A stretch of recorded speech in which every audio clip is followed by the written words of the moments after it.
नहमदुहु व नुसल्ली व नसल्लिमु अला रसूलिहिल करीम। नाज़रीन, आज की इस वीडियो में मैं आपको बताने वाला हूं कि नमाजी के आगे से गुजरने का इस्लामी तरीका। देखिए, नमाजी के आगे से गुजरना, कब हम गुजर सकते हैं और कब नहीं गुजर सकते, इसके ताल्लुक से हम जानेंगे। एक बहुत बड़ा गुनाह है नमाजी के आगे से गुजरना। हुजूर सल्लल्लाहु अलैहि वसल्लम का फरमान है, आप फरमाते हैं कि अगर कोई शख्स जान ले इस बारे में कि नमाजी के आगे से गुजरना कितना बड़ा गुनाह है, तो ये वही खड़ा रहना यानी 100 साल खड़े रहना बेहतर समझेगा उस एक कदम के चलने को। कितना बड़ा गुनाह है नमाजी के आगे से गुजरना। अक्सर लोग ये गलतियां करते हैं कि उनके पास इस चीज का इल्म नहीं होता और वो खामखा उनके पल्ले गुनाह पड़ता रहता, उनको पता तक नहीं होता। तो बहरहाल हम जानते हैं, आज देखिए, अगर हमें जब ये जरूरत पड़ जाए, हम मस्जिद के अंदर मौजूद हैं और हमें कोई ऐसी इमरजेंसी दरपेश आ जाए या हमें कोई गुजरने की कोई हाजत हो, तो वहां पर नमाजी नमाज पढ़ रहे हैं, तो किस तरीके से हम गुजर सकते हैं।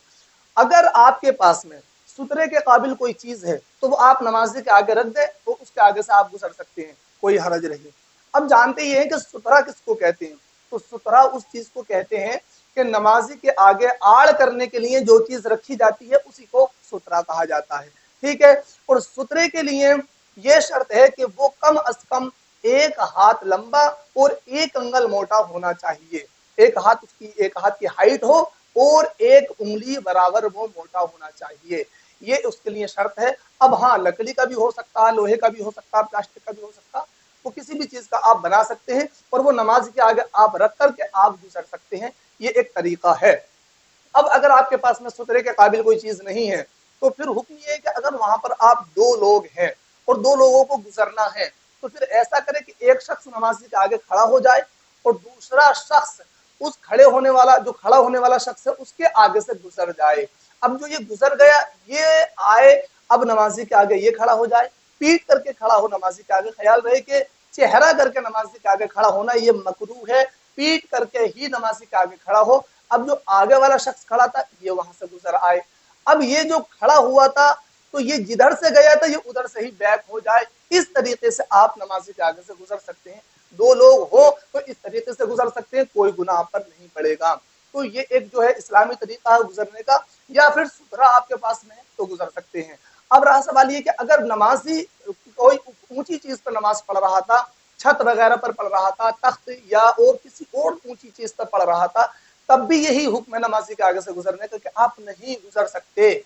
अगर हाँ, आपका कोई अज़ू उस नमाजी से नहीं टक, यानी कि नमाजी के जिस्म से और आपका जिस्म मतलब ये था कि बिल्कुल नीचे था, नमाजी ये रह गए और आप ये रह गए, तो आप गुजर सकते हैं। लेकिन आप जो है उस नमाजी के हिस्से जिस्म से कोई ना कोई हिस्सा आपका मिल रहा है, दिख रहा है, तो समझ लें आप नहीं गुजर सकते। उसके लिए यही हुक्म है। अगर ज्यादा हाइट है कि आप नीचे रह गए, नमाजी आप के कदम नमाजी के आपसे के सर से भी ऊपर चले गए, तो आप गुजर सकते हैं, उसमें फिर कोई हुक्म नहीं है।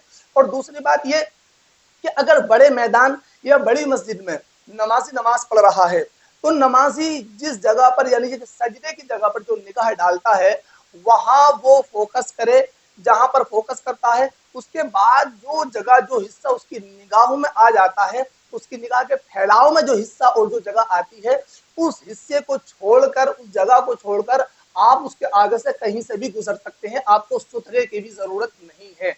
लेकिन वहीं से गुजर सकते हैं जहां पर उसकी निगाह नहीं पहुंच रही है, निगाह में जो जगह नहीं आ रही है।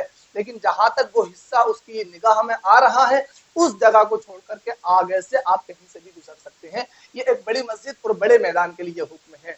लेकिन छोटी मस्जिद और घर वगैरह के लिए हुक्म ये नहीं है। वहां आपके कदमों से लेकर दीवारे किबला तक आप कहीं से भी गुजरेंगे गुनाहगार हो जाएंगे, आप नहीं गुजर सकते बिना सुतरे के। ठीक है, तो उम्मीद है कि आपकी समझ में आया होगा।